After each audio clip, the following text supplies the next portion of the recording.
Gimana kabarnya hari ini? Sangat tidak tahu. Ada yang bisa dibantu?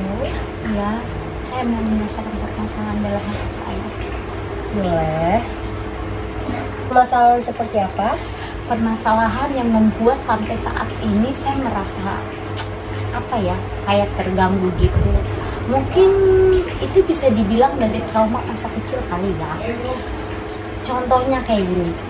Di saat saya menjalin hubungan dengan seseorang itu, saya itu sudah memikirkan hal-hal buruk duluan dari keluarga pasangan saya duluan. Nah, saya pernah berpikir kayak gini, apa penyebabnya itu? Apa mungkin karena rasa trauma saya dari masa kecil, efek dari keluarga dari orang tua saya yang laki-laki, atau seperti apa? Itu pun saya tidak tahu. Tetapi apa yang menyebabkan itu ya kira-kira? Seperti apa yang dilakukan oleh keluarga kamu? Begini, saya tidak tahu ya, ketika bapak dan ibu saya ini menikah, mendapat restu tidak dari orang tua bapak saya.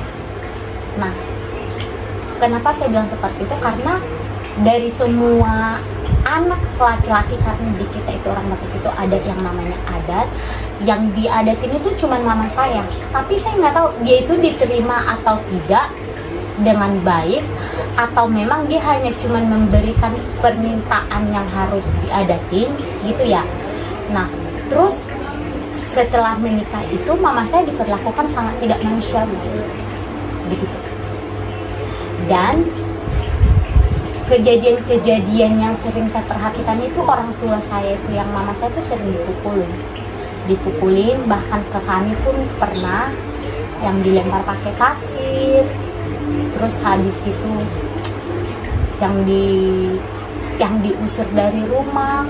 Posisi adik saya baru lahiran, itu rumah dibongkar, padahal posisinya mama saya itu baru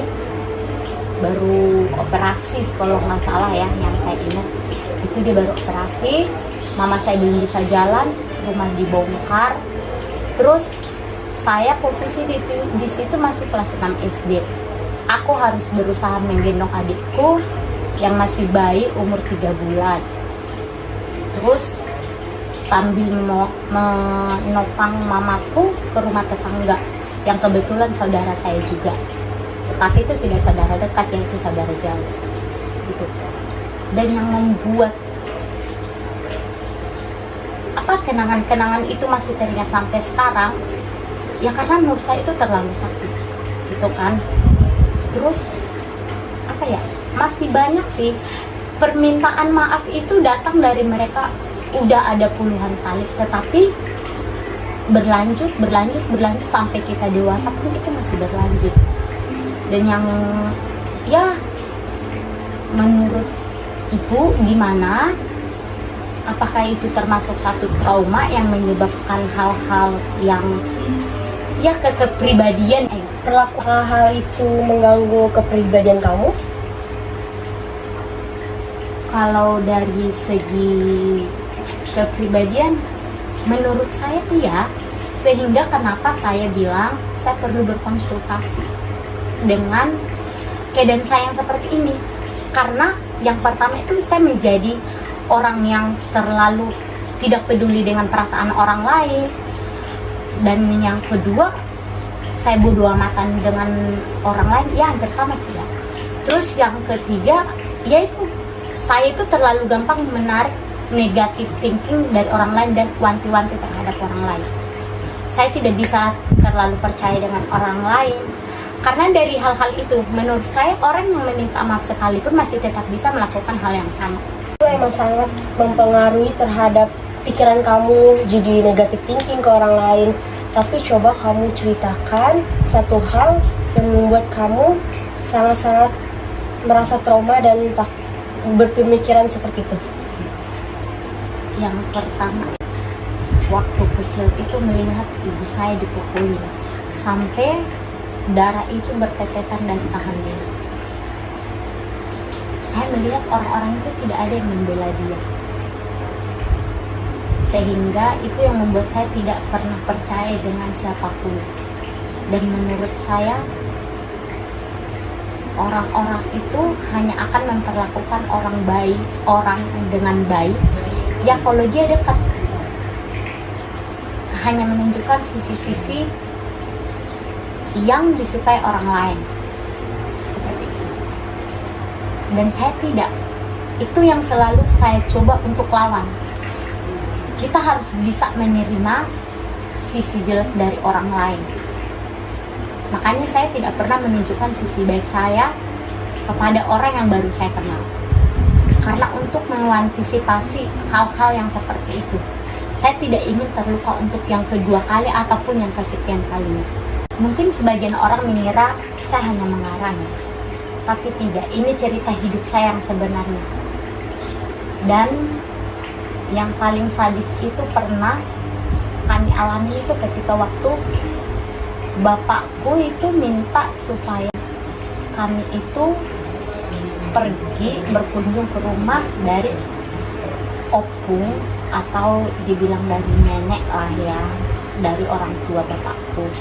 Nah, dia posisi kami di situ masih ada 3 orang anak dari mama dan bapakku, dan salah satu datang itu cowok.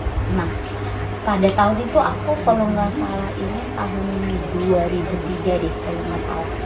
Nah, waktu itu bapakku ngajak biar berkunjung. Kedua adikku mau, tetapi aku enggak.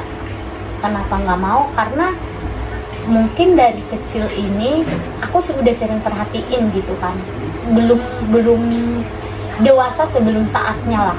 Nah, ketika diajakin seperti itu aku nggak mau, karena posisi mama sama bapakku itu pun udah sering ribut kan, karena pengaruh dari orang tua yang disuruh cerai gitu kan. Tapi mama sama bapakku sih bertahan walaupun mereka sering ribut. Nah, ketika diajak, terus aku tidak mau, aku tinggal. Terus mamaku bilang, mamaku pergi ke ladang, terus mereka pergi lah ya kan ceritanya ke kampung dari bapakku. Terus setelah mereka pergi, mamaku kembali terus tanya, kenapa kamu tidak ikut? Terus aku bilang, enggak mak, aku nggak mau ikut, aku mau sama mama. Terus mamaku bilang, sana lah ikut gitu. Tapi gue bilang, enggak mak, nggak mau, aku maunya sama mama aja. Nah, selang 1 minggu setelah kedua adikku dan bapakku pergi ke kampung dari opungku, itu mamaku ngajakin, mungkin karena rasa kangen sama anak ya kan, namanya kasih sayang ibu ke anak itu nggak bakalan pernah putus dong. Nah, diajakin buat ngeliat.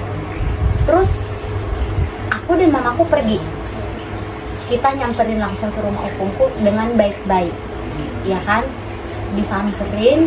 Terus dibilangin kayak gini ke inang udahku, itu istri dari adiknya bapakku. Dibilang kayak gini, anak-anakku aku bawa pulang ya. Tapi yang inang udahku menjawab, jangan kak, tunggu sampai inang kembali, atau itu mertuanya dari mereka kan, disuruh jangan kak gitu. Terus tunggu kembali aja. Oh ya udah, kami tunggu tapi di rumah tetangga ya gitu kan. Terus kami ini menunggu di sana.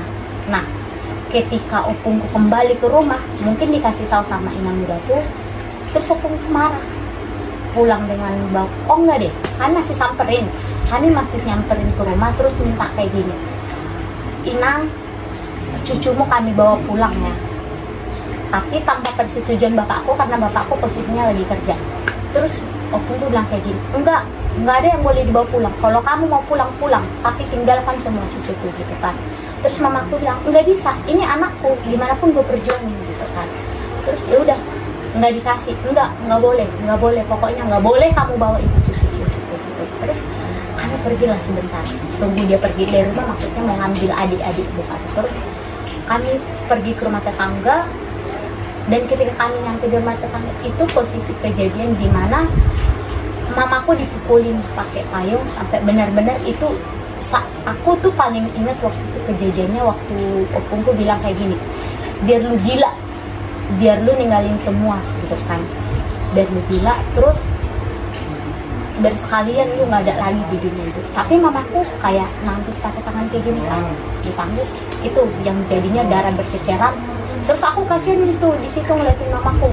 Mama aku secara inisiatif itu tuh mau ngambil pisau mau kasih ke mamaku, tapi mamaku, aku langsung ditangkap sama orang di situ tuh, rasa kebencianku sama orang pada waktu itu kan. Aku mau ngambil pisau tapi nggak boleh. Terus aku berusaha sama kakiku ngeliat kayu buat ngasih ke mamaku, ya kan.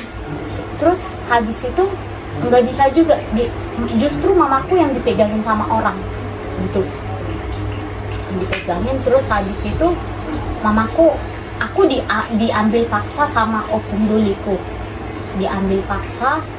Habis itu setelah diambil paksa, aku dibawalah ke rumah opungku. Tapi aku meronta-ronta sambil memaki, karena memang dari kecil itu aku mungkin udah benci ya, udah tertanam rasa benci karena diperlakukan tidak adil, terus tidak dengan kasih sayang gitu kan. Habis itu aku maki-maki tuh, maki-maki. Mamaku udah pergi, mamaku benar-benar yang udah pengen pisah sama bapakku kan. Mamaku pergi, bapakku posisinya balik dari kerja. Nah waktu itu aku bilang, kemanapun aku mau pulang, aku mau sama mamaku. Pokoknya habis semua perkataan kotor aku keluarkan, aku lontarin kan pada waktu itu. Terus datanglah tuh satu di bibi ya panggilnya, kalau kakaknya bapak gitu. Datanglah pada waktu itu anak pertama dari opung ini, kalau kita panggilnya Bo. Dia bilang kayak gini, ngapain lu maki-maki mak bapakku gitu. Terus aku bilang, siapa suruh dia misahin aku dari mama bapakku gitu.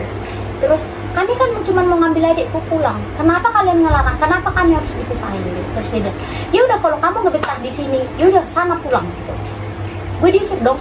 Posisi waktu itu aku di situ masih kelas berapa, kelas 2 SD ya kan. Akunya kelas 2 SD, adikku yang nomor 2 masih masih baru masuk kelas 1 SD, dan yang umur 2 tahun adikku yang cowok. Bayangin di tengah malam, di jam-jam 9-an gue diusir keluar, sementara jalanan itu jalanan sepi, perkampungan yang sepi. Terus itu banyak tikungannya jalanan. Gue berdiri di pinggir jalan, bisa nggak sih ngebantu? Berdiri di pinggir jalan nungguin mobil, nggak megang uang sepeser pun. Tapi karena mungkin dituntut dewasa sebelum waktunya, aku cuman punya pemikiran kayak gini, bagaimanapun masih ada orang baik di dunia ini gitu. Itu posisinya aku waktu masih kecil, aku masih berpikiran seperti itu.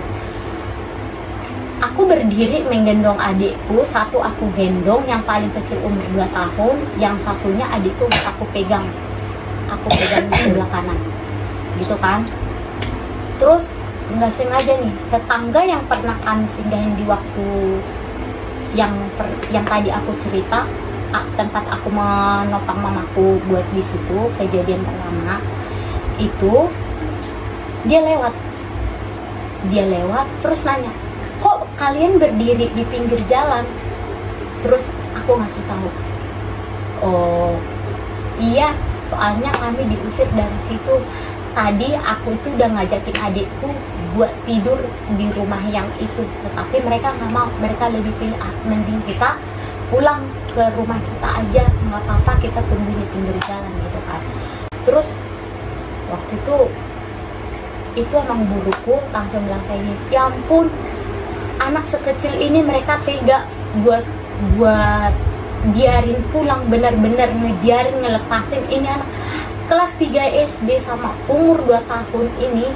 Gimana sih perasaan mereka ngeliat gitu kan. Dibawa sambil ngomong kayak gitu, adikku yang paling kecil diletakin di sini pada waktu itu. Terus adikku yang nomor 2 digendong, terus akunya ditopang jadinya kan, dibawa pulang, baru dikasih makan. Terus waktu itu tanya, kenapa nggak makan? Karena memang aku nggak mau makan sebelum ketemu sama mamaku kan. Dan posisinya pun mamaku udah kabur. Karena kejadiannya itu, bapakku ngejar mamaku lah pada waktu itu, dikejar.